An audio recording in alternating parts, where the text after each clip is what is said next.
কাছে এবারে ফ্রেশ মনে হচ্ছে তার, যার কারণে সে এই কথাটা বলতে বাধ্য আছে। আর আপনারা একটু আগে বলছিলেন যে হিন্দুরা এ করতেছে তা করতেছে, আসলে তো আমরা সবাই জিম্মি, আসলে তো আমরা সবাই জিম্মি হয়ে গেছিলাম। আমলিক সরকার কাছে আমরা জিম্মি না, আমরা সুস্থভাবে একটা লোকের একটা প্রার্থীকে ভোট দিতে পারতেছি না, একটা ক্যান্ডিডেট আমরা দাঁড় করতে পারতেছি না, মানে তাদের ইচ্ছায় সবকিছু সৃষ্টি হচ্ছে, তৈরি হচ্ছে। যেহেতু আমরা তার থেকে বেরোয় আইছি, এখন আস্তে আস্তে সামনের দিকে আমাকে এগোচ্ছি।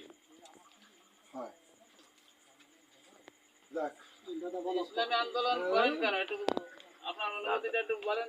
দাদা, ইসলামী আন্দোলন আমার ভালো লাগে তাই আমি করি। ইসলামী আন্দোলন নীতি আদর্শ কেমন লাগে? ভালো লাগে আমার কাছে, এটা তো সবাই জানতেছে বর্তমানে। না ইসলাম